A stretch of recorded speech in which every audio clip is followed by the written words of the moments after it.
ஹரே கிருஷ்ணா. நாங்களா Mataji? Hare Krishna. S S, நீங்க தான். ஓகேங்க மாதாஜி. ஹரே கிருஷ்ணா. ஆக்சுவலி இன்னொரு கீதா மாதாஜி கூட வந்துட்டு இருந்தாங்க, அவங்க வர்றதில்லை போல. ஹரே மாதாஜி ஆமாங்க அவங்ககிட்ட மாதாஜி. பேச ஊருக்கு போயிருப்பாங்க போல இருக்கு மாதாஜி. நான் ஹரே பேசி கிருஷ்ணா மாதாஜி. ஓகே ரொம்ப நாளா காலான்னு பேசினேன். ஒரு நாள் ஒரு 1 month இருக்கு மாதாஜி. ஊருக்கு போயிருக்கேன், வந்துருவேன் அப்படின்னாங்க. Okay okay, fine fine. நல்லா இருந்தா சரி, ஆரோக்கியமா. நல்லா இருக்காங்க மாதாஜி. ஊருக்கு போயிருக்கேன். Fine fine fine. ஏன்னா இப்பெல்லாம் யாருக்கு என்ன ஆரோக்கியம் எப்ப வரும்னு சொல்ல முடியல. அப்படிதான் இருக்கு. எஸ் மாதாஜி. ஓம் நமோ பகவதே வாசுதேவாய. ஓம் நமோ பகவதே வாசுதேவாய. ஓம் நமோ பகவதே வாசுதேவாய. நாராயணம் நமஸ்கிருத்யம் நரம் சைவ நரோத்தமம் தேவீம் சரஸ்வதிம் வியாசம் ததோ ஜாயமுதீரயேத்.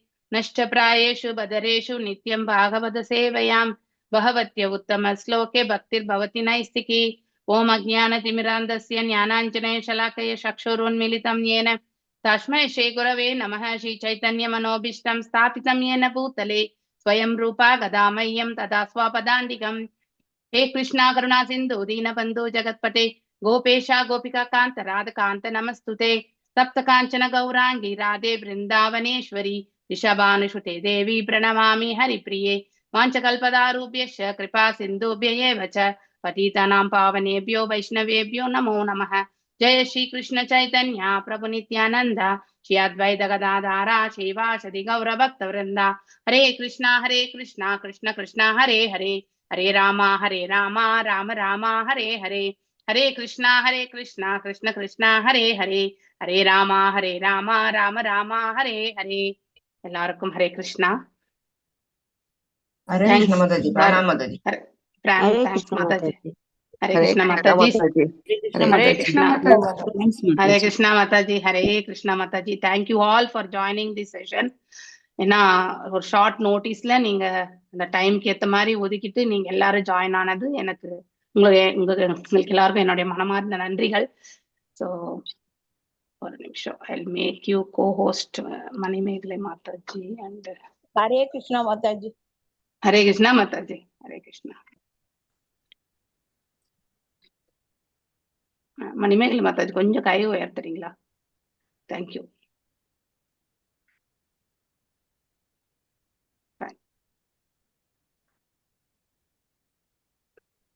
ஓகே. तत्राभिषिक्त प्रयदस्ताम् उभोक्षय विभावरीं समाहित पर्यशरत् ऋषि आदेशेन पूरुषम्. यस गीता माताजी वासिंग. हरे कृष्णा माताजी. प्रणाम माताजी. तत्राभिषक्त प्रदस्ताम् उपेक्ष्य विभावरीं समाशिद परिसरत् ऋषि आदसेन पुरुषம். தத்ர அங்கே அபிஷித்த நீராடிய பின்னர் பிரயத்த ஆழ்ந்த கவனத்துடன் தாம் அந்த உபேஷிய உபவாசம் விபாவரிம் இரவு சமாசித சீரிய நிலையில் வரிய சரத் வழிபட்டார் ரிஷி நாரத மகாமுனிவர். அதே சேனா கூறியபடி பூருஷம் முழுமுத கடவுள். மொழிபெயர்ப்பு ஆசபக்த சுவாமிக்கு பிரபுபாதத்தில் செய். துருவ மகாராஜா மதுவனத்தை அடைந்தவுடன் யமுனை நதியில் நீராடி அன்றிரு மிகுந்த கவனத்துடனும் ஒழுங்குடனும் விரதம் இருந்தார். அதன் பிறகு நாரத முனிவர் கூறியபடி முழுமுத கடவுள் வழிபடுவதில் ஈடுபட்டார். பொருளுரை. ஸ்லோகத்தின் சிறப்பு: துருவ மகாராஜா தனது ஆன்மீக குருவான மாமுனிவர் நாரத கூறிய அறிவுரைகளுக்கு ஏற்ப அப்படியே செயல்பட்டார் என்பதுமே நாம் முழுமுத கடவுளிடம் செல்ல வேண்டும் என்று செய்யும் முயற்சி வெற்றி பெற வேண்டுமென்றால் நமது ஆன்மீக குருவின் கட்டளைகள் தீவிரமாக கடைபிடிக்க வேண்டும் என விஸ்வநாத சக்கரவர்த்தி தாகூர் அறிவுறுத்துகிறார். இதுவே நம் மன நிறைவடைவதற்கான வழியாகும். அதற்காக ஒருவன் ஒன்றும் பதற்றமடைய தேவையில்லை. ஏனெனில் அவர் தனது ஆன்மீக குருவின் கட்டளைகளை நிறைவேற்றுவதில் கண்டிப்பாக அவன் மன நிறைவு அடைவான். நமது ஒரே கவனம் ஆன்மீக குருவின் கட்டளையினை எப்படி நிறைவேற்றுவது என்பதுதான். தனது ஒவ்வொரு சீடனும் உபதேசம் அருள்வதில் ஆன்மீக குரு தேர்ந்தவர் ஆவார். சீடனும் தனது குருவின் கடலினை நிறைவேற்றுவதில் சிறப்பாக செயலாகும். ஹரே கிருஷ்ண மாதா. தேங்க்யூ மாதா. ஹரே கிருஷ்ணா. ஹரே கிருஷ்ணா மாதா. ஸ்ரீராத். ஹரே கிருஷ்ணா. ஆர் மகாலட்சுமி மாதாஜி அடுத்து படிக்கணும். அவ்வளவு. ஓகே. த்ரீராத்னானந்தே த்ரீராத்ரானந்தே கபிக்த பதராசன ஆத்மவிருத்தி அனுசாரேன மாசம் நின்யே அர்ஷயன் ஹரிம். எஸ் மகாலட்சுமி மாதாஜி வாசிங்க. हरे कृष्ण माताजी। ஹரே கிருஷ்ணா மாதாஜி. त्रिरात्नान्ते कपितपतरासनः आत्मवृत्ति अनुचारेण मासं ज्ञेयन् अर्चयन् हरिं। மூன்று ராத்திர அந்த இரவின் முடிவில், மூன்று ராத்திர அந்த இரவின் முடிவில், கபித்த பதர கனிகளும் கொட்டைகளும், அசன உண்டு, ஆத்ம விருத்தி உடலை காப்பதற்கு, அனுசாரணே தேவையானது, குறைந்த, மாசம் நடு, மாதம் நின்ய கழிந்தது, அலை வழிபட்டு, ஹரிம் முழுமுதற் கடவுள். மொழிபெயர்ப்பு. துருவ மகாராஜா முதல் ஒரு மாதம் தனது உயிரை காத்து கொள்வதற்காக 3 நாட்களுக்கு ஒரு முறை கனிகளையும் கொட்டைகளையும் உண்டார். இவ்வாறு அவர் முழுமுதற் கடவுளை வழிபடுவதில் முன்னேறினார். பொருளுரை. கபித்தம் என்பது ஒரு மலர். வட்டார வழக்கில் இதனை கயத்தம் என்பார். இதன் கனியை பொதுவாக மனிதர்கள் உண்பதில்லை, மந்திகள் மட்டுமே உண்ணும்.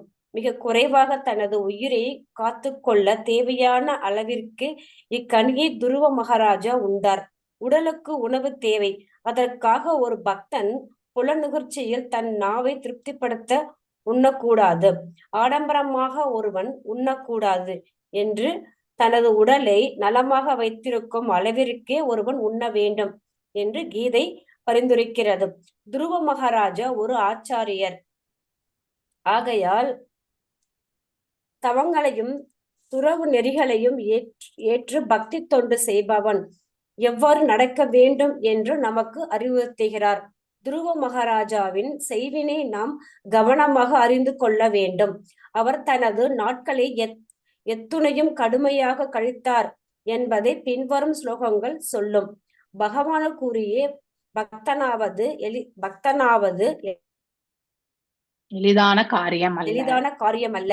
ஆனால் இடத்தில் பகவான் சைத்தன்யர் கருணையினால் அது மிகவும் எளிமைப்படுத்தப்பட்டிருக்கிறது. பகவான் சைத்தன்யர் முற்போக்கான அறிவுரைகளை கூட நாம் பின்பற்றவில்லை என்றால் பக்தி தொண்டில் தமது கடமைகளை நாம் நிறைவேற்றுவோம் என்று எவ்வாறு எதிர்பார்க்க முடியும்? இக்காலத்தில் துருவ மகாராஜாவின் துறவு நெறிகளை பின்பற்றுவது எளிதென்று எனினும் ஒழுங்குமுறை விதிகள் பின்பற்ற வேண்டும்.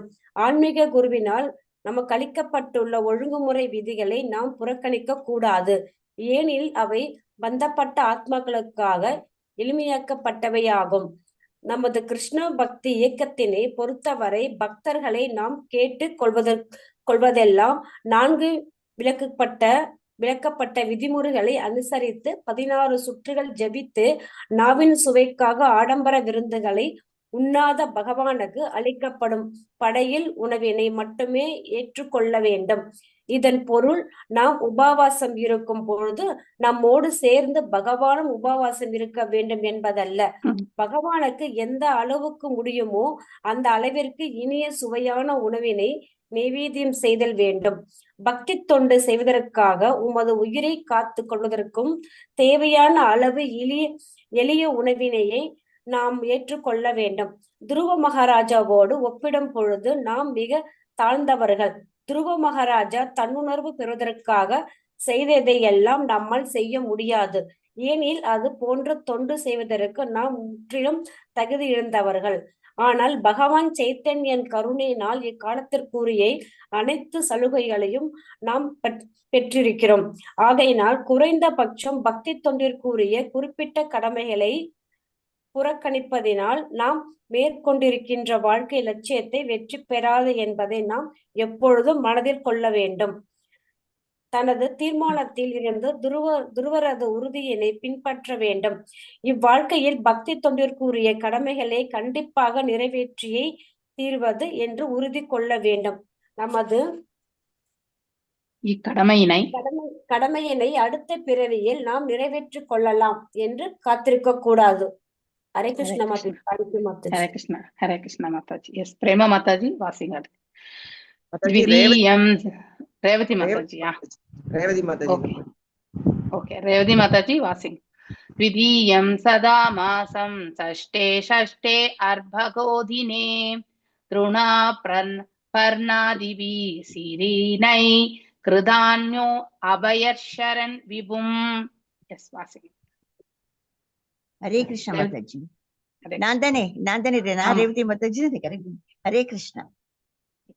द्वितीयं चता मानं षष्ठे षष्ठे अर्पगोदिने तृण प्रणातिभः सिर्नै कृत्नानोऽभियर्यच्छन् विभुम्. द्वितीयम् அடுத்த மாதம், மேலும், ததா மேலே, குறிப்பிட்ட உள்ளபடி, மாசம் மாதம், ஷஷ்டி 6 நாட்களுக்கு ஒரு முறை, அற்பக அவ்வரிய சிதியன், தினே நாட்களில், த்ரின் பர்ணம் ஆதிபி புற்களையும் இலைகளையும், சீரனை அவை காய்த்தவையாகும், கிருதா அன்ன தனது உணவாக, அபயர்யச்சயன் தனது வழிபட்ட முரியனை தொடர்ந்தவர், விபும் முழுமுதற் கடவுளுக்காக. மொழிபெயர்ப்பு.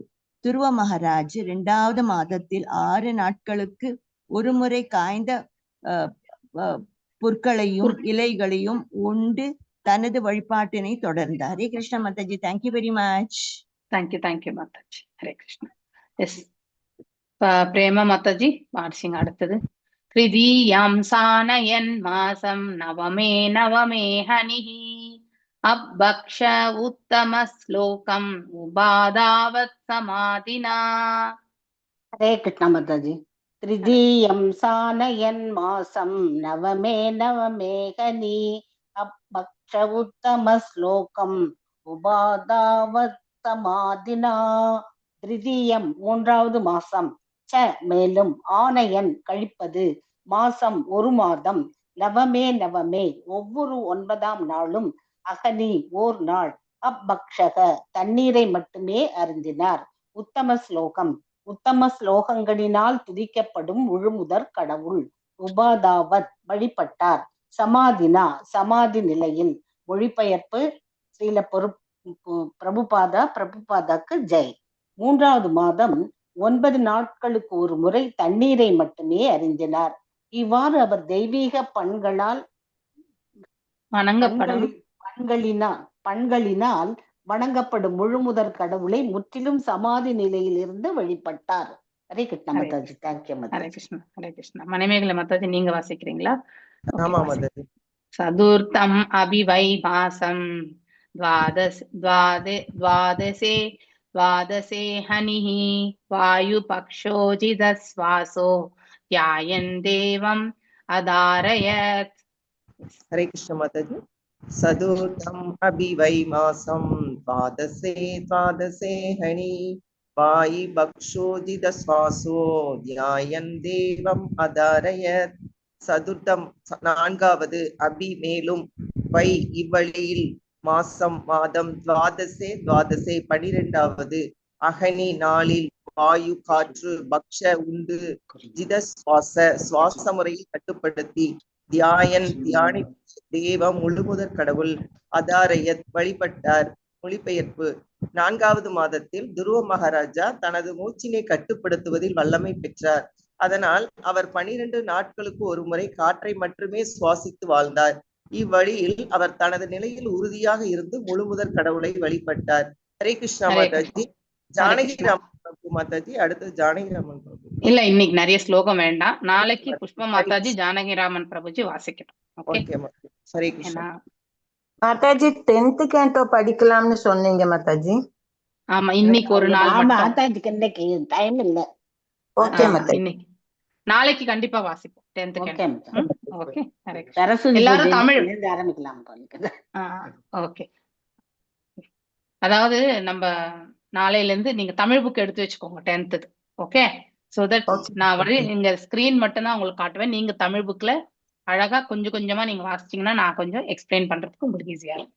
இவன் நானும் தமிழ் புக்கு தான் எடுத்து வச்சுக்கணும். ஓகே, சரிங்க. தத்ராபிக்ஷித பர்யதஸ். நான் இன்னைக்கு ஊருக்கு ஒரு எமர்ஜென்சி வேலையா போயிட்டு வர வேண்டியா இருக்கு. போயிட்டு வாங்க அதனாலதான் நான் கொஞ்சம் ப்ரீபோன் பண்ணிட்டேன். ஓகே, பிரயதஸ்தாமுபோக்ஷய விபாவரிம் சமாஹித பர்யஷரத் ரிஷி ஆதேசேன பூருஷம். தத்ர அங்கே அபிஷிக்த நீராடிய பின்னர் பிரயக்த ஆழ்ந்த கவனத்துடன் தாம் அந்த உபோக்ஷிய உபவாசம் விபாவரின் இரவு சமாஹிதக சீரிய நிலையில் பர்யஷரத் வழிபட்டார் ரிஷி நாரத மாமுனிவர் ஆதேசேன கூறியபடி பூருஷம் முழுமுதற் கடவுள். துருவ மகாராஜா மதுவனத்தை அடைந்தார் இல்லையா? அடைந்தவுடன் யமுனையா நதியில் நீராடி அன்றிரவு மிகுந்த கவனத்துடன், அதுதான் ரொம்ப இம்பார்ட்டன்டான ஒரு பாயிண்ட், கவனத்தோட செய்யணும். பக்தி அசால்ட்டா பண்ணக்கூடாது.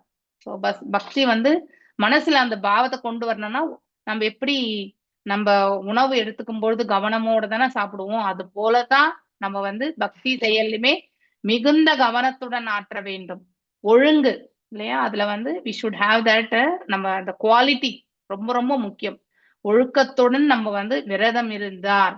சோ அதன் பிறகு நாரத முனிவர் கூறியபடி முழுமுதற் கடவுளை வழிபடுவதில் ஈடுபட்டார். சோ நாரத மகரிஷி என்ன சொன்னாரோ அந்த ப்ராசஸ ஃபாலோ பண்றார். இஸ்லோகத்தின் சிறப்பு, துருவ மகாராஜா தனது ஆன்மீக குருவான மாமுனிவர் நாரதர் கூறிய அறிவுரைகளுக்கேற்ப அப்படியே செயல்பட்டார் என்பதுமே. இன்றைக்கு கூட அங்க கிளாஸ் எடுத்தது following the footsteps of pure devotee, அதை பத்தி தான் படிச்சோம். ஸோ நம்ம நெக்டர் ஆஃப் இன்ஸ்ட்ரக்ஷன்ல அதே விளக்கம் தான் அங்க கொடுத்தேன். நெக்டர் ஆஃப் இன்ஸ்ட்ரக்ஷன்ல நம்ம 3rd ஸ்லோகத்துல நமக்கு கொடுத்துருப்பாங்க இல்லையா? ஸோ உற்சாகன் நிச்சயாத் தைரியாத் இல்லையா? அடுத்து அவங்கவுங்களுடைய கெப்பாசிட்டியில பண்ணக்கூடிய பக்தி தொண்டு.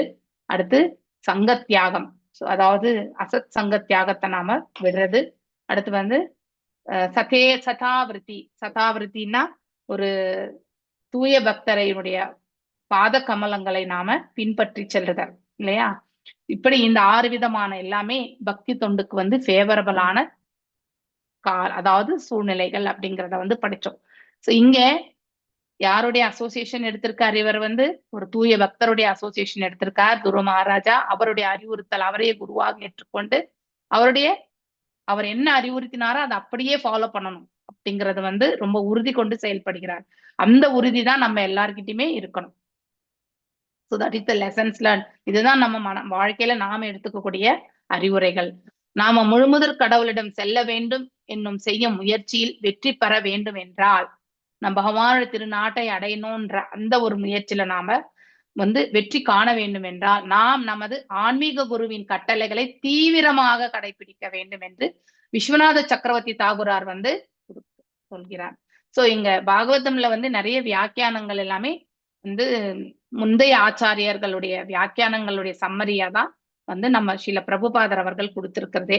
அதனால அங்கங்க இங்க எழுத்துக்கள் எல்லாம் பாக்குறோம்னாக்கா ஒரு ஐ திங்க் ஸ்ரீதர் சுவாமிகள், அடுத்து விஸ்வநாத சக்கரவர்த்தி தாகூரார் இல்லையா?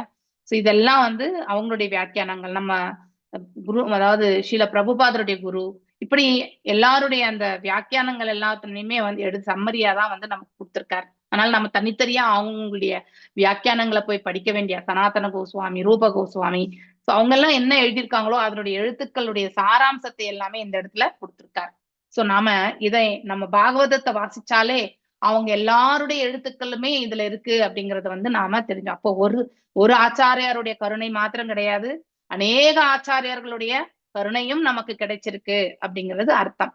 இதுவே நம்ம மன நிறைவடைவதற்கான வழியாகும். சோ குருவினுடைய கட்டளையை நாம் ஏற்று நடக்கும் பொழுது நமக்கு எவ்வளவு மன திருப்தி இருக்கோ அதுதான் நம்ம மன நிறைவடைவதற்கான ஒரு வழி மார்க்கம் கூட அதுதான். அப்படின்னா நம்ம குருவினுடைய வார்த்தையை நாம தட்டாம எவ்வாறு எடுத்துரைக்கப்பட்டிருக்கோ அது அவ்வாறே செயல்படுத்தணும். நாங்கள்லாம் தீட்சை எடுத்துக்கும் பொழுது, நானும் ராதிகா மாதாஜி எல்லாம் எடுத்துக்கும் பொழுது குரு மகாராஜ் என்ன சொன்னார்னா சைத்தன்ய சரிதாமிர்தம், அடுத்து சைத்தன்ய மகாபிரபுவை வழிபட வேண்டும் அப்படிங்கறத ரொம்ப ஸ்ட்ராங்காவே சொன்னார். So reading the Prabhupada books, அடுத்து வந்து சைத்தன்ய சரிதாமிரதம் வாசிக்கணும். ஆனா சைத்தன்ய சரிதாமிரதம் வாசிக்கிறதுக்கு முதல்ல நாம பகவத்கீதையை கொஞ்சம் நன்னா புரிஞ்சுக்கணும். பகவத்கீதையை நன்னா புரிஞ்சுட்டவங்க பாகவதத்தை கேட்டிருக்கணும். அட்லீஸ்ட் முதல் 3 கேண்டோஸ் வந்து கண்டிப்பா படிச்சிருக்கணும். அதை படிச்சாங்கனாக்கா ஆட்டோமேட்டிக்லி சைத்தன்ய சரிதாமிரதம் படிக்கிறது வந்து ரொம்ப சுலபமாயிடும். ஏன்னா அது ஒரு PhD டிகிரி மாதிரி தான் சைத்தன்ய சரிதாமிரதத்தை. ஏன்னா அதுல பாவம், பிரேமை, இந்த 2 லெவல்ஸ் ஃபர்ஸ்ட் சாதனையை முடிச்சாதான் நம்ம அடுத்த லெவலுக்கே போக முடியும் இல்லையா? சோ சாதன பக்தியில நம்ம பக்குவம் அடைஞ்ச பிறகுதான் நமக்கு பாவமும் பிரேமையுமே வரும். சோ அந்த இது வந்து PhD இந்த பக்தி. அது நாம இப்ப படிச்சுட்டு இருக்கிறது வந்து இந்த போஸ்ட் கிராஜுவேஷன் டிகிரி இல்லையா? நம்ம எப்படி BA MA அதுக்கப்புறம் வந்து PhD பண்றாங்க இல்லையா? அந்த மாதிரி தான். சோ இப்படி நம்ம பக்தியில வந்து நாம வாசிக்கக்கூடிய இந்த எழுத்துக்கள் எல்லாமே நாம அதனுடைய தாத்பரியத்தை வந்து புரிஞ்சுக்க முயற்சி பண்ணணும். ஏனெனில் அவன் தனது ஆன்மீக குருவின் கட்டளைகளை நிறைவேற்றினால் கண்டிப்பாக அவன் மன நிறைவு அடைகின்றான். நம்ம ஏதோ ஒரு செயலை வந்து ஆற்றும் பொழுது அந்த செயல் வந்து நமக்கு வந்து ஆனந்தம் கொடுக்கின்றது என்றால் அதை நாம் எதிர்பார்த்த மாதிரி அது செய்திருப்போம். அதனால நமக்கு அது ஆனந்தம், மன திருப்தி எல்லாமே கொடுக்கும். சோ ஒருத்தருடைய ஆன்மீக பாதையில வந்து மன நிறைவு அடையணும்னா அவருடைய குருனுடைய வார்த்தைகளை வந்து தட்டாம வந்து செயல்படுத்தணும். அப்போ அவனுக்கு வந்து மன நிறைவு வரும். அதுதான் இந்த இடத்துல ஸ்ரீல பிரபுபாதர் அவர்கள் நமக்கு எடுத்துரைச்சிருக்கார். சோ நமது ஒரே கவனம் ஆன்மீக குருவின் கட்டளையினை எப்படி நிறைவேற்றுவது என்பதுதான். நம்ம குருமாராஜ் சொல்லிட்டார் சைத்தன்ய சரிதாமிரதம் வாசிக்கணும்னு சொல்லிட்டு, இன்னும் எனக்கு இந்த சைத்தன்ய சரிதாமிரதம் புக்கை எடுத்து வாசிக்கிறதுக்கு ஆப்பர்ச்சுனிட்டி வந்து கிடைக்கல. அதுதான் நான் சொல்லணும். வாசிக்கணும்ன்ற மன உந்துதல் இருக்கு, அதற்கான நேரத்தை வந்து என்னால ஒதுக்க முடியல. சோ அது என்னுடைய தவறுதான். காலம் இல்லை என்று சொல்வது எனக்கு கூட பிடிக்கல. காலம் இருந்தாலும் நம்ம வந்து அதை செக்ரிகேட் பண்ணணும். இந்த டைம்ன்றதை வந்து நாம செக்ரிகேட் பண்ணி கண்டிப்பா பண்ணணும். ஆனா அதற்கான ஒரு கிளியர் மைண்ட் வந்து கிடைக்கல. மேபி இன்னும் எனக்கு இந்த கருணை பெறுவதற்கு சில காலம் ஆகும்னு நினைக்கிறேன். நீங்க எல்லாரும் ஆல்ரெடி ராதிகா மாதாஜினுடைய அதாவது அவங்களுடைய இதுல வந்து பாத்தீங்கன்னாக்கா யூஆர் ஆல் பிளெஸ்ட். ஆக்சுவலி நீங்க சைத்தன்ய சரிதாமிரதம் வாசிக்கிறதுக்கான அந்த வாய்ப்பு கிடைச்சிருக்கு. அதை நழுவ விட்டுறாதீங்க. கண்டினியூஸா அந்த கிளாஸ் அட்டென்ட் பண்ணி அந்திலீலை வரைக்கும் முடியுங்க. ஓகே. தனது ஒவ்வொரு மாதாஜி ஒன்னே ஒண்ணு சொல்றேன் மாதாஜி. இப்போ ஒரு கட்டணம் பெருசா கட்டணும்னா அதுக்கு ஆழமா அஸ்திவாரம் போடணும். நீங்க ஆழமா அஸ்திவாரம் போட்டுட்டு இருக்கீங்க. அதுக்குதான் இன்னும் நீங்க போகல. Thank you Mataji. Hare Krishna. Thank you. Maybe இருபோது தெரியல, எனக்கு அது இருக்கலாம். சோ தானது ஒவ்வொரு ஏன்னா எனக்கு இந்த படிப்படியா படிச்சுட்டு போகணும்ன்ற அந்த இது. சோ சடனா இன்னொரு கேண்டோல போயிட்டு படிக்கணும்ன்ற அந்த இது கிடையாது. இப்ப 5th கேண்டோ மாதாஜி அங்க ஸ்டார்ட் பண்ணாங்க. அங்க 5th கேண்டோல இருந்து தான் 5th 4th கூட நான் அட்டென்ட் பண்ணியிருக்கேன். 2nd halfல இருந்து அட்டென்ட் பண்ணியிருக்கேன். நான் 2nd பாகத்துல இருந்து அட்டென்ட் பண்ணியிருக்கேன். அதுக்கு முன்னாடி எனக்கு 5:40 கிளாஸ் நான் அட்டென்ட் பண்றதுக்கு எனக்கு அவகாசம் கிடைச்சது இல்லை. பட் அது அட்டென்ட் பண்ணி ஆகணும்ன்ற அந்த ஸ்ட்ராங் இதுல போயிட்டதுனால இப்போ 5th கேண்டோ வந்து அங்க இடத்துல அட்டென்ட் பண்ண முடியாது. சோ அது எனக்கு ஒரு ரிவிஷன் மாதிரி தான். இப்போ உங்களுக்கு எடுக்கிறதுக்கும் அது எனக்கு ஈஸியா இருக்கும். ஒரு வாட்டி அதை ஆல்ரெடி படிச்சுட்டேன்னா இன்னொரு வாட்டி உங்களுக்கு எடுக்கும் பொழுது அது எனக்கு சுலபமா ஆயிடும். சோ இப்போ உங்களோட சேர்ந்துதான் இந்த 4th கேண்டோ எல்லாம் நான் வாசிச்சுட்டு இருக்கேன். உங்களை மாதிரிதான் நானும் பிரயாணிச்சுட்டு இருக்கேன். ஓகே. தனது ஒவ்வொரு சீடனுக்கும் உபதேசம் அருள்வதில் ஆன்மீக குரு தேர்ந்தவரா. ஏன்னா யாருக்கு என்ன கொடுக்கணும் அப்படிங்கறது வந்து குரு வந்து கண்டிப்பா அவர் வந்து நிர்ணயிப்பார். நம்மளுடைய நமக்கு என்ன தேவை, எதை கொடுத்தால் நாம ஆன்மீகத்துல போவோம் அப்படிங்கறத வந்து குரு பார்த்து சொல்வார். அதனால ஒருத்தருக்கு கொடுத்த மாதிரி இன்னொருத்தருக்கு அருள் இருக்குன்றது வந்து நாம கண்டிப்பா எதிர்பார்க்க கூடாது. நம்ம கிட்ட என்ன டிராபேக் இருக்கோ அதை கண்டிப்பா அவர் எடுத்துருவார். அடுத்தவங்க கிட்ட இருக்கக்கூடிய டிராபேக் அவர் எடுத்துருவார். நம்ம கிட்ட எது தேவையற்றதோ அது இந்த ஆன்மீகத்திற்கு எதெல்லாம் தடையா இருக்கோ அதெல்லாம் வந்து குரு வந்து கண்டிப்பா நீக்கிடுவார். ஆனா ஒருத்தருக்கு இருக்கக்கூடிய தடை இன்னொருத்தருக்கு இருக்குமான்றது கேரண்டி கிடையாது இல்லையா? ஒவ்வொருத்தருக்கும் ஒவ்வொரு வேர் ஆல் இண்டிவிஜுவல் சோல்ஸ் இல்லையா? நம்ம ஒவ்வொருத்தருமே நம்முடைய கடமைகள் என்ற பெயர்ல சரி நம்முடைய கர்மங்களை நாம செய்துட்டே வரோம். ஒவ்வொருத்தர் ஆற்றக்கூடிய கர்மங்கள் அதனுடைய விளைவுகள் வந்து வேறுபட்டுதான் இருக்கும். அதனால ஒருத்தருடைய கர்ம பலன்களை போல இன்னொருத்தருக்கு கண்டிப்பா இருக்காது. ஒருத்தருக்கு ஏற்படக்கூடிய தடை கற்களை மாதிரி இன்னொருத்தருக்கு ஏற்படும் நம்ம எதிர்பார்க்க முடியாது. அதனால யாருக்கு எந்த தடைகளை வந்து நிவர்த்தி பண்ணணும், எப்ப பண்ணணும், இதெல்லாம் வந்து குருனுடைய அனுகிரகத்துல கண்டிப்பா நிகழும். ஆனா நாம வந்து வெறுமனே பிரயத்தனம் மட்டும் தான் செய்யணும். அது எவ்வாறு செய்யணும்? அதாவது பாத்தீங்கன்னாக்கா உற்சாகத்தோட செய்யணும் இல்லையா? அடுத்து வந்து நம்பிக்கை கொண்டு செய்யணும். அடுத்து வந்து பொறுமை கொண்டு செய்யணும்.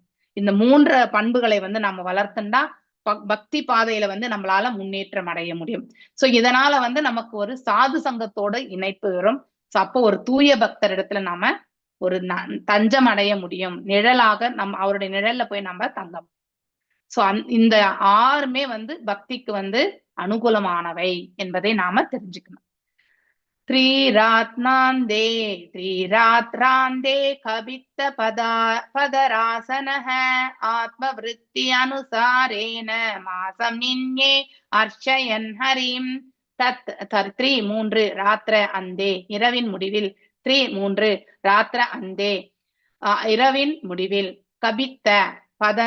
கபித்த பதர கனிகளும் கொட்டைகளும், அசன உண்டு, ஆத்ம விருத்தி உடலை காப்பதற்கு, அனுசாரேன தேவையானது குறைந்த, மாசம் நடுமாதம், நின்யே கழிந்தது, அலை வழிபட்டு, ஹரீம் முழுமுதற்கடல் 1 மாசம் என்ன பண்றாருன்றத பார்க்கணும். இந்த இடத்துல துருவ மகாராஜா முதல் 1 மாதம் தனது உயிரை காத்து கொள்வதற்கு, இந்த உடலை நாம கண்டிப்பா பேணி காக்கணும். ஆனா என்ன பேசிக்கா எந்த அளவுக்கு காப்பாற்றணுமோ அந்த அளவுக்கு காப்பாற்றினா போறோம். அதிகமாக அக்கறை கொள்ளுதல் அப்படின்னா இந்த நாவுக்கு ருசியா சாப்பிட்றது, இதெல்லாம் நம்ம கண்டிப்பா உடலுக்கு வந்து கேடுதான். அதனால உடலுக்கு கேடாகக்கூடிய அனைத்து வஸ்துக்களையுமே தூரமாக விலக்கி விட வேண்டும். 3 நாட்களுக்கு ஒரு முறை அந்த 5 வயது சிறுவன், இந்த ஸ்டோரி எல்லாம் நம்ம வாசிக்கும் பொழுது, இந்த கதை வாசிக்கும் பொழுது நமக்கும் கூட இந்த இத்தனை வயசாச்சு நமக்கு இன்னும் அந்த பக்கம் வரலையே அப்படின்னு உள்ளுக்குள்ள ஒரு உந்துதல் கண்டிப்பா வரும் இல்லையா? சோ எப்பயாவது ஒரு முறை வந்து எதையாவது ஒண்ணு நம்ம நாக்கு கட்டுப்பாடு பண்ணாம சாப்பிட்டுறோம். நம்ம அது கண்டிப்பா நிகழக்கூடிய ஒன்றுதான். ஆனா இந்த 5 வயது சிறுவனுக்கு இருக்கக்கூடிய அந்த மன உறுதி நம்ம கிட்டையும் இருக்கணும் அப்படிங்கிறத வந்து நாம வளர்த்துக்கணும். இதெல்லாம் தான் நம்ம பாகவதம் வாசிக்கும் பொழுது நம்மள நாம திருத்திக் கொள்ளக்கூடிய அதாவது பிரயத்தனங்கள். 3 நாட்களுக்கு ஒரு முறை கனிகளையும் கொட்டைகளையும் உண்டார். இவ்வாறு அவர் முழுமுதற் கடவுளை வந்து வழிபடுவதில் சோ அந்த சாப்பிட்டு அவருடைய அதாவது முக்காலமாக வந்து குளிச்சு இல்லையா, 3 காலம் குளித்து மேலும் வந்து அந்த பக்தியில வந்து அவர் ஈடுபடுறார். கபித்தம் கபித்தா அப்படின்றது வந்து இந்த இடத்துல கொடுத்துருக்காங்க. கபித்தர அப்படின்னா கனிகளும் கொட்டைகளும் என்று பொருள். இது என்பது கபித்தம் என்பது ஒரு மலர் என்று சொல்லப்பட்டிருக்கு. அது வட்டார வழக்கில் அதே கயேதம் என்று சொல்லப்படுகிறது. கயேதம் என்று சொல்லியிருக்காங்களாம். இது 2மே வந்து சமஸ்கிருதம் சம்பந்தப்பட்ட வார்த்தைகள், இல்லைன்னா அந்த மரத்துக்கு இருக்கக்கூடிய பெயரா இருக்கும் அது. சோ நமக்கு இதனுடைய ஈக்குவலன்ட் தமிழ் வந்து நம்ம கூகுள் சர்ச்ல கூட கபித்த ஜம்பு பலசார பட்சித்தம் அப்படிங்கிறது பழம், ஒரு பழம் வந்து இந்த பிள்ளையார் கொடுக்கறது. விளாம்பழமும் என்னமோ தெரியல இருக்கலாம். இதன் கனியை பொதுவாக எதுலயும் இல்ல மாதாஜி, கூகுள்லயும் இல்ல, யூடியூப்லயும் இல்ல. அதுக்கு ஓகே, நிதானமா சர்ச் பண்ணலாம். அப்ப யாரையாவது கேட்டு தெரிஞ்சுக்கலாம்.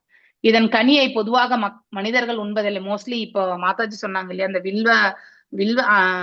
வில்வ மரத்துல ஆனா புஷ்பம் இருக்காதுல்ல, வில்வ மரத்துல வந்து புஷ்பம் இருக்காது இல்லையா? ஆனா விளாம்பழம் ஒட்டாம இருக்கும்ல மாதாஜி, உடைச்சாக்க உள்ளுக்குள்ள வித விதையா இருக்கும். ஆமா, இதுல பூ வராது. அந்த இதுல இருந்து வேர்ல இருந்தே அது காய்க்கும். அந்த இது கிளையா காய்ச்சிடும்.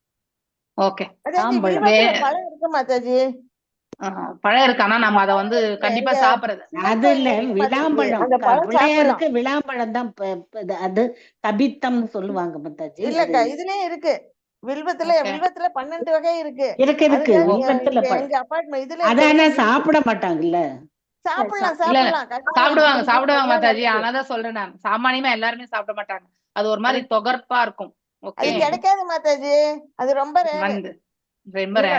சாப்பிடுவாங்க, சுட்டு சாப்பிடுவாங்க வில்வ பழத்தை. ஓகே. மந்திகள் அதான் ஒரு இடத்துல ஒரு மாதிரி நம்ம எப்படி நம்முடைய அப்பா அம்மா எப்படி சொல்லி கொடுத்தாங்களோ அது மாதிரிதான். சோ மந்திகள் மட்டுமே ஒண்ணு. ஓகே, கேன்சருக்கு 40 நாள் ஏதோ சாப்பிடுறாங்க. மந்து ஓகே மந்திகள் உண்ணும் நல்லது மாதாஜி. இங்க ஏலா பொடி எல்லாமே கொடுப்பாங்க கோயில்ல. ஓகே. மிக குறைவாக தனது உயிரை காத்துக்கொள்ள தேவையான அளவிற்கு இக்கனியை துருவ மகாராஜா உண்டார். சோ அவர் அக்கனி மாத்திரம் கிடையாது, நாம எல்லாம் கூட நம்ம எவ்வளவு சாப்பிடமோ அவ்வளவு மட்டும் தான் சாப்பிடணும். அதுக்கு மேல சாப்பிடக்கூடாது. உடலுக்கு உணவு தேவைதான். ஆனா அதாவது சாப்பிட்றதுக்காக வாழக்கூடாது இல்லையா? அதாவது வாழ்வதற்காக சாப்பிடணும். இந்த கூற்றை வந்து நம்ம we have to keep in the mind. இந்த சுவாசம் இந்த உடல்ல இருக்கிறதுக்கு என்ன தேவையோ அந்த அளவுக்கு உணவு கொடுக்கணும். அதை தவிர்த்து நம்ம டேஸ்டா இருக்குதுன்னு சொல்லிட்டு எஸ்பெஷலி நம்ம இஸ்கான் டெம்பிள்ஸ்ல எல்லாம் போனீங்கன்னா உங்களுக்கு ஃபுட்டு வந்து ரொம்பவுமே அதாவது வெரைட்டியா தான் இருக்கும் அந்த இடத்துல இல்லையா. ஸோ இதை போட்டு சாப்பிடலாமா அதை போட்டு சாப்பிடலாமான்னு சொல்லிட்டு அந்த மாதிரி ஒரு இதுலதான் நம்ம சாப்பிடுவோம். ஆனா உண்மையிலே நம்ம அப்படி உண்ணவே கூடாது. ஸோ பக்தர்களா இருக்கக்கூடிய நாம வயிறு ஃபுல்லா உண்றது வந்து நமக்கு நித்திரையை தான் கொடுக்கும். அது தாமச குணத்தை தான் நமக்கு வந்து எடுத்துக்கணும். அது என்னதான் இருந்தாலுமே ஃபுல் வயிறு சாப்பிடவே கூடாது. ஸோ அரை வயிறு சாப்பிட்டு கொஞ்சமா வந்து அதுல ஒரு 1/4 வயிறு தண்ணி, ஒரு 1/4 வயிறை வந்து நம்ம வந்து அப்படியே விடணும். ஸோ அந்த மாதிரி வந்து நம்ம ஃப்ரீ மூமெண்டா இருந்தா நமக்கும் பாடி ஹெவியா இருக்காது இல்லையா. நமக்கு எழுந்து ஆக்டிவா வேலை பண்ண முடியும். இதெல்லாம் நமக்கு நல்லதுதான். ஆனா உண்மையிலே அதெல்லாம் நம்ம யோசிக்கிறதே கிடையாது. தனது உடலை நலமாக வைத்திரும் அளவுக்கே ஒருவன் உண்ண வேண்டும் என்றும் கீதை கூட நமக்கு அதுதான் சொல்றது. துருவ மகாராஜா ஒரு ஆச்சாரியார் ஆகையினால் தவங்களை துறவு நெறிகளையும் ஏற்றுக்கொண்டு நம்ம எதுல படிக்கிறோம், அது 16th சாப்டர்லயும் சில வரும். அடுத்து வந்து இந்த குணத்ரய விபாக யோகம் 14th சாப்டரா, அதுலயும் கூட நம்ம வந்து படிச்சிருக்கோம் இல்லையா. சத்துவத்துல இருக்கிறவங்களுடைய உணவு எப்படிப்பட்டதா இருக்கும், ரஜோல இருக்கிறவங்களுடைய உணவு முறை எப்படி இருக்கும், அடுத்து வந்து தாமசிக்கு இருக்கவங்களுடைய உணவு முறை எப்படி இருக்கும், இதெல்லாம் நம்ம ஆல்ரெடி படிச்சிருக்கோம். ஸோ அது மாதிரி பகவத்கீதையில நம்ம ஆல்ரெடி படிச்சிருக்கோம். துறவு நெறிகளை ஏற்று பக்தி தொண்டு செய்பவன் எவ்வாறு நடக்க வேண்டும் என்று அவர் என்று நமக்கு அவரே ஒரு ரோல் மாடலா நமக்கு அறிவுறுத்துகிறார். துருவ மகாராஜாவின் செயல்களை வந்து நாம் கவனமாக அறிந்து கொள்ள வேண்டும். அவர் தனது நாட்களை எத்தனை கடுமையாக கழித்தார் என்பதை பின்வரும் ஸ்லோகங்கள் சொல்லும். 3 நாளுக்கு ஒரு முறை சாப்பிடணும்னா நம்ம ஒருவேளை சாப்பாடு போடலனால வீட்டுல நம்ம ரணகலம் பண்ணிடுவோம் இல்லையா. அந்த மாதிரி ஒரு இது, எனக்கு நீ எது சாப்பாடே கொடுக்கலையே அப்படின்னு உட்கார்ந்த இடத்துல சோஃபால இருந்து கேட்கக்கூடிய உண்டு இல்லையா.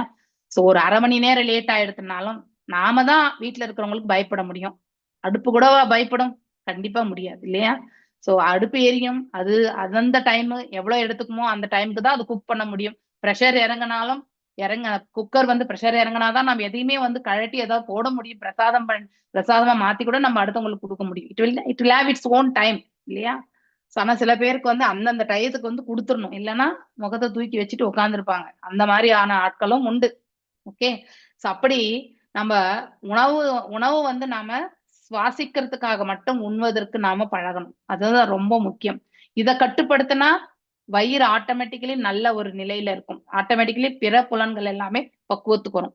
இதை கட்டுப்படுத்தலைன்னா நம்ம பேசக்கூடிய வார்த்தைகளுமே கட்டுப்படுத்த முடியாது. ஓகே. உணவு தான் மெயினே. சோ மேலும் ஆனால் இக்காலத்தில் பகவான் சைத்தன்யரின் கருணையால் நாம் மிகவும் எளிமைப்பட்டு, அதாவது ஏன்னா காங்கிரிகேஷனல் சாண்டிங் கொடுத்திருக்கார் இல்லையா, நாம சங்கீர்த்தனம் சுலபமா இறைவனை அடைவதற்கான வழி. பகவான் சைத்தன்யரின் முற்போக்கான அறிவுரைகள் கூட நாம் பின்பற்றவில்லை என்றால் பக்தி தொண்டில் நமது கடமைகளை நாம் நிறைவேற்றுவோமா என்று எவ்வாறு எதிர்பார்க்க முடியும்? சிம்பிள் தான் அவர் சொல்லியிருக்கிறது இல்லையா. இக்காலத்தில் துருவ மகாராஜாவின் துறவு நெறிகளை பின்பற்றுவது அவ்வளவு சுலபமே கிடையாது. எனினும் ஒழுங்குமுறை விதிகள் பின்பற்ற வேண்டும். அதாவது 4 ரெகுலேஷன்ஸ் கண்டிப்பா பின்பற்றணும். 16 ரவுண்ட்ஸ் மினிமம் அது வந்து பண்ணணும். ஆன்மீக குருவினால் நமக்கு அளிக்கப்பட்ட ஒழுங்குமுறை விதிகள் நாம் புறக்கணிக்க கூடாது. ஏனெனில் அவை பந்தப்பட்ட ஆத்மாக்களுக்காக எளிமையாக்கப்பட்டவை இல்லையா. நமது கிருஷ்ண பக்தி இயக்கத்தினை பொறுத்தவரை பக்தர்கள் நாம் கேட்டுக்கொள்வதெல்லாம் 4 விளக்கப்பட்ட விதிமுறைகள் இல்லையா. No intoxication, no meat eating, no gambling, no illicit relation. இந்த 4ஐயுமே நாம விட்டுறணும். சோ அதை நாம வந்து ஃபாலோ பண்ணோம்னாலே 16 சுற்றுகள் ஜெபித்து இந்த நாம ஜபங்கள் மீது நாம பற்றுதலை வைத்தா ஆட்டோமேட்டிக்கலி நாக்கினுடைய சுவையை வந்து நம்ம கண்டிப்பா குறைச்சிக்க முடியும். இதை குறைக்கணும்ன்றது வந்து நம்ம கையில நம்ம மனசுதான் காரணம். ஆனா நாம ருச்சிக்கு நம்ம போயிட்டோம்னா உணவு ருச்சியில நம்ம கண்டிப்பா குறைக்க முடியும். சோ அதனாலதான் நம்ம ஜபிக்கும் பொழுது அதுல லயித்து பண்ணணும். உண்ணாது, அதாவது நாவின் சுவைக்காக ஆடம்பரமான விருந்துகளை உண்ணாது பகவானுக்கு அளிக்கப்படும் படையல் உணவை மட்டுமே ஏற்றுக்கொள்ள வேண்டும். இதன் பொருள் நாம் உபவாசம் இருக்கும் பொழுது நம்மோடு சேர்த்து பகவானுக்கும் உபவாசம் வச்சிடக்கூடாது. நாம அவருக்கு என்ன செய்யணுமோ மினிமம் அளவுக்காவது நம்ம செய்து, அதாவது அது நாமளே ஸ்வீகரிக்கக்கூடிய வகையில இருக்கக்கூடிய சிலதெல்லாமே நாம சமைக்கலாம் இல்லையா. சோ அதை வந்து நாம இறைவனுக்கு, இப்போ மரவள்ளி கிழங்கு இதெல்லாம் சொல்லுவாங்க இல்லையா, அதை வந்து வேக வச்சு பகவானுக்கு கூட அது ஒரு டிஃப்ரெண்ட் டிஷ்ஷா பண்ணி கூட நம்ம வந்து கொடுக்கலாம் இல்லையா. அதை நாம ஸ்வீகரிக்கலாம். அந்த மாதிரி நம்ம எக்ஸாம்பிளா சொல்றேன். சோ இந்த மாதிரி வந்து சின்ன சின்ன விஷயங்கள் எல்லாமே நாம இறைவனுக்கும் விருந்து படைச்ச மாதிரி இருக்கும். நாமளும் வந்து நிறைய சாப்பிடலனாலும் கொஞ்சமா நமக்கு எவ்வளவு தேவையோ அவ்வளவுக்கு நம்ம சாப்பிட்டுக்கலாம். இப்படி பக்தி சில பேர் வெறுமனே ஃப்ரூட்ஸே நிறைய ஒரு தட்டு நிறைய வச்சு இறைவனுக்கு வந்து அதாவது பெரிய பெரிய பிளேட் நிறைய வச்சு இது பண்ணுவாங்க, அதாவது நிவேதனம் பண்ணுவாங்க. That is fine. ஸோ நைவேத்தியம் பண்ணும்பொழுது தட் இஸ் ஃபைன். அதையே நாம வந்து ஸ்வீகரிச்சுக்கலாம். ஸோ அவங்கவுங்க வீட்டுக்கு என்னென்ன சக்தி இருக்கோ உங்களுக்கு என்ன முடியறதோ அது செய்யுங்க. பகவான் இதே செய்யன்னு சொல்லல. பக்தி தொண்டு செய்வதற்காக நமது உயிரை காத்துக்கொள்வதற்கு தேவையான அளவு எளிய உணவையே நாம் ஏற்றுக்கொள்ள வேண்டும். அதுதான் ரொம்ப முக்கியம். துருவ மகாராஜாவோட ஒப்பிடும் பொழுது நாம மிக தாழ்ந்தவர்கள் தான். ஏன்னா 3 நாளுக்கு ஒரு முறை ஒரு கனி அப்புறம் ஒரு கொட்டைய வந்து சாப்பிட்டு நாம வந்து கண்டிப்பா நம்ம அப்படியே மயங்கி 2வது நாளே மயங்க அடிச்சு விழுந்துருவோம் நம்ம. சோ துருவ மகாராஜா தன்னுணர்வு பெறுவதற்காக செய்ததை நம்மால் எல்லாம் செய்ய முடியாது. ஏனெனில் அது போன்ற தொண்டு செய்வதற்கு நாம் முற்றிலும் தகுதி இழந்தவர்கள். அந்த அளவுக்கு குவாலிஃபைடு கிடையாது. நம்ம இந்த குவாலிட்டிஸ் அந்த அளவுக்கு ஸ்ட்ராங் கன்விக்ஷன் நம்ம கிட்ட இல்லை. ஆனால் பகவான் சைத்தன்யர் கருணையால் அட்லீஸ்ட் நம்ம வந்து பழகியாவது நம்ம வந்து அந்த பக்குவத்தை எடுத்துக்கிறதுக்கு நாம ஜபங்களை வந்து சைத்தன்ய மகாபிரபுவால நமக்கு வழங்கப்பட்டது. அவாய்ட் பண்ண முடியல மாதாஜி. ஒரு வேளை மத்தியானம் ராத்திரி அது கூட முடியல. It's better to have 2 times. இஸ்கான்ல எல்லாமே 2 times தான் பண்ணுவாங்க. ஆக்சுவலி காலையில ஒரு முறை ஈவினிங் ஒரு முறை சாப்பிடுவாங்க அவங்க, அவ்வளவுதான். அதுக்கு நைட் ஈவினிங் எல்லாம் கிடையாது. ஸோ இந்த மாதிரி அவங்க ஒரு ப்ராக்டிஸ் வச்சிருக்காங்க. ஸோ எந்த கோயில்ல போனாலும் இந்த மாதிரி தான் இருக்கும். ஸோ நார்மலா ஃபங்க்ஷன்ஸ் அப்பதான் அவங்க 3 வாட்டி அங்கே வந்து உங்களுக்கு பெரிய ஃபங்க்ஷன்ஸ் நடக்கும் பொழுது மார்னிங் ஆஃப்டர்நூன் ஈவினிங் 3 வேளையும் கொடுப்பாங்க. நார்மல் டேஸ் வந்து உங்களுக்கு வந்து அந்த மாதிரி இருக்காது. ஆகையினால் குறைந்தபட்சம் பக்தி தொண்டிற்குரிய குறிப்பிட்ட கடமைகளை புறக்கணிப்பதால் நாம் மேற்கொண்டிருக்கின்ற வாழ்க்கை லட்சியம் வெற்றி பெறாது என்பதை நாம் எப்பொழுதும் மனதில் கொள்ள வேண்டும். சோ நாக்கு அடக்கணும் இல்லையா? நாக்கு அடக்கினா அடுத்து வந்து வாக்கு அடக்க முடியும். வாக்கை அடக்கினா பக்குவம் பெறும். நம்ம வயிறும் வந்து ஆரோக்கியத்தோட செயல்படும். சோ மிச்ச புலன்கள் எல்லாமே பக்குவமோடு செயல்படும். மூல காரணம் இந்த நாக்கு தான். சோ தனது தீர்மானத்தில் இருந்து இருந்த துருவரது உறுதினை பின்பற்ற வேண்டும். நம்மளால அளவுக்கு பண்ண முடியலனாலும் ஒரு 5% நம்ம ஃபாலோ பண்றதுக்கு முயற்சி பண்ணணும். இதுதான் நமக்கு டேக்கும். இவ்வழியில் பக்தி தொண்டிற்குரிய கடமைகளை கண்டிப்பாக அப்ப நமக்கு பக்தி எவ்வாறு பண்ணணும் அப்படிங்கிறதுக்கான பக்குவத்தை எல்லாம் உள்ளுக்குள்ள இருந்து பகவானே நமக்கு வழி நடத்துவார். எப்ப நம்முடைய புலன்கள் இந்த செயல்கள் எல்லாம் நம்ம ஓரளவுக்கு பக்குவப்படுத்துறோமோ ஆட்டோமேட்டிக்கலி பக்தி பாதையில இப்படிதான் பண்ணணும்ன்ற அந்த வழிபாடு முறை எல்லாமே நமக்கு ஒன்று நம்ம டெம்பிள்ல இருந்து கத்துக்குவோம், இல்லைன்னா நம்ம சீனியர் டிவோட்டிஸ் கிட்ட இருந்து கத்துக்குவோம். அதுக்கான வாய்ப்பு இல்லாதப்போ கோயிலுக்கே போக முடியாத சுச்சுவேஷன்ல இருக்கக்கூடியவங்களுக்கு வந்து வீட்டுல இருந்தே வந்து பண்ணணும்னா இந்த பக்குவத்தை இறைவனே அவங்களுக்கு கொடுத்துருவாரு. ஸோ அதனால எந்த சுச்சுவேஷனும் அதுக்கு ஏத்த மாதிரி நமக்கு எல்லாமே அறிவுறுத்துதல் வந்து சேர்ந்துவிடும். நிறைவேற்றே தீர்வது என்று உறுதி கொள்ள வேண்டும். நமது இக்கடமையினை அடுத்த பிறவில் நாம் நிறைவேற்றிக் கொள்ளலாம். பாத்துக்கலாம் விடுப்பா, வயசான பிறகு பாத்துக்கலாம் போச்சு. வயசான பிறகு நமக்கு நிறையவே வியாதிகளோட நம்ம உழந்து கொண்டிருப்போம். அப்ப பக்தியை பத்தி நினைக்கிறதுக்கு என்ன டைம் இருக்கு இல்லையா? சோ அப்படி இருந்தாக்கா இந்த வாழ்க்கையும் நம்ம முடிச்சுட்டு அடுத்த வாழ்க்கையினுடைய ஆப்பர்ச்சுனிட்டிக்கு தான் நம்ம காத்துட்டு இருப்போம். அடுத்த வாழ்க்கை மனிதனாக பிறப்புமான்றதும் நமக்கு மிகப்பெரிய கேள்விக்குறி. ஏன்னா நம்முடைய கர்ம பலன்கள் எப்படி நம்மள வந்து எந்த விதத்துல நாம இந்த இடத்துல பிறக்கணும்ன்றதே நமக்கு தெரியாது இல்லையா? நம்ம சிறு பிராயத்துல எவ்வளவு தவறு பண்ணியிருப்போமோ, நேத்து பண்ண தவறையே நம்மளால நாளைக்கு ரீகலெக்ட் பண்ண முடியாது இல்லையா? அப்படி நமக்கு நாமே ஜஸ்டிபிகேஷன் பண்ணிப்போம், நாம செய்த செயல்கள் நாம ரைட்டுன்ட்டு. அப்படிப்பட்ட மனப்பக்குவத்தை கொண்ட மனிதர்கள் நாம் இல்லையா? மீண்டும் கிடைத்தற்கரிய பிறவி இந்த மனித பிறவி கிடைக்குமா என்பதும் கேள்விக்குறி. அதனால பெட்டர் நாட் லேட் அப்படிங்கிற மாதிரி நம்ம கிடைச்சிருக்கக்கூடிய இந்த வாய்ப்பை வந்து நாம நழுவ விடவே கூடாது. அதை நாம எடுத்துட்டு போகணும். விதீயம் சதா மாசம் சஷ்டே ஷஷ்டே அர்பகோதினே திருணா பர்ணாதிபி ஸ்ரீனை கிருதான்யோ அபய சரண் விபும். விதியம் த்வி அப்படின்னா 2 அடுத்த மாதம், சா மேலும், சதா மேலே குறிப்பிட்டுள்ளபடி, மாசம் மாதம், சஷ்டே அப்படின்னா 6 நாட்களுக்கு ஒரு முறை, அர்பக அவ்வரியா அதாவது சிறிய திதியன் தினே நாட்களில், த்ரீன் பிரண ஆதிபிகி புற்களையும் இலைகளையுமே, சீர்ணை அவை காய்ந்தவையும் ஆகும், கிருத அன்ன தனது உணவாக, அப்யசரண் அப்யர்ஷயன் அவன் தனது வழிபாட்டு முறையினை தொடர்ந்தார். விபும் முழுமுதற் கடவுளுக்காக. துருவ மகாராஜா 2வது மாதத்துல 6 நாட்களுக்கு ஒரு முறை காய்ந்த புற்களையுமே இலைகளுமே உண்டு தன்னுடைய வழிபாட்டு முறையை தொடர்ந்து கண்டினியூஸ் பண்ணிட்டு இருக்கார். 2nd month. திதீயம் சனயன் மாசம் நவே நவே அப்படின்னா 9 ஹனி அதாவது நாட்கள். பக்ஷ உத்தம ஸ்லோகம் உபாதாவத் சமாதினக. திதீயம் 3வது மாசம். சா மேலும் ஆனயன் கழிப்பது மாசம் 1 மாதம். நவமே நவமே ஒவ்வொரு 9 நாளும். அகனி ஓர் நாள். பக்ஷ தண்ணீரை மட்டுமே அறிந்தினார். இந்த மாதிரி நம்ம யார பார்த்தோம், நம்ம திருதராஷ்டர் கூட அந்த மாதிரிதான் 3 நாட்களுக்கு ஒரு முறை அதாவது 5 நாட்கள் வெறும் நீரை மட்டுமே அறிந்தினார் அவர் சோ முதல்ல இருந்தே வெறும் வாட்டர் தான். உத்தம ஸ்லோகம் உத்தம ஸ்லோகங்களினால் துதிக்கப்படும் முழுமுதற் கடவுள் உபாதாவத் வழிபட்டார் சமாதி நிலையில். சோ 3வது மாதம் 9 நாட்களுக்கு ஒரு முறை தண்ணீரை மட்டுமே அருந்தினார். இது கடுமையான தவம். இது நம்மளால முடியாது இல்லையா? இவ்வாறு அவர் தெய்வீக பண்களினால் அதாவது ராகங்களினால் வணங்கப்படும் முழுமுதற் கடவுளை முற்றிலும் சமாதி நிலையில் இருந்து வழிபட்டார். சோ எஸ் ரீச் சமாதி, அதாவது 3rd மந்த்லே. சதுர்த்தம் அபிவை மாசம் துவாதசே ஹனிஹி வாயு பக்ஷோஜித ஸ்வாசோ தியாயன் தேவம் அதாரயத். சதுர்னா 4 இல்லையா? அபி மேலும், வை இவ்வழியில், மாசம் மாதம், துவாதசே 12 நாட்களுக்கு ஒரு முறை இல்லையா? அகனி நாளில், வாயு காற்று, பக்ஷ உண்டு, சித சுவாச முறைகளை கட்டுப்படுத்தி, தியாயன் தியானித்து, தேவம் முழுமுதற் கடவுள், ஆதரைய வழிபட்டார். இப்ப சுவாச கட்டுப்பாட்டு பயிற்சி இல்லையா? பூரகா கும்பகா ரேச்சகா இந்த 3. உட்சுவாசம் மூச்சை பிடிக்கிறது, அடுத்து வெளிவிடுறது. சோ அது எப்படி எந்த அளவுக்கு பயிற்சி பண்ணியிருக்காருன்னு பாத்துக்கோங்க. 4வது மாசத்துல துருவ மகாராஜா தனது மூச்சினை கட்டுப்படுத்துவதில் வல்லமை பெற்றார். சோ இதெல்லாம் செய்யும்போது ஆட்டோமேட்டிக்கலி அது வரும். அதனால் அவர் 12 நாட்களுக்கு ஒரு முறை அப்படின்னா ஒரு சுவாசம் அதாவது இழுப்பாரு. அந்த கும்பகா பீரியடை 12 நாட்கள் இருக்கும். வெளி சுவாசம் அந்த 12 நாட்கள் முடியும் போதுதான் விடுவார். அந்த அளவுக்கு சாதனை பண்ண முடியும் அப்படிங்கிறதுக்கான உதாரணமே எங்க துருவ மகாராஜ் மட்டுமே சுவாசித்து வாழ்ந்தார். இவ்வழியில் அவர் தனது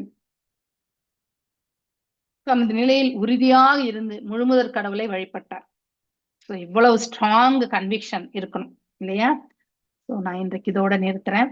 வாஞ்சகல்பதாருபிய கிருபா சிந்துபியே வச்ச பதிதனாம் பாவனேபியோ வைஷ்ணவேபியோ நமோ நமः. अनंत कोटि वैष्णव वृंद की जय. नामाचार्य हरिदास ठाकुर की जय. हरे कृष्णा कृष्ण कृष्ण हरे हरे, हरे रामा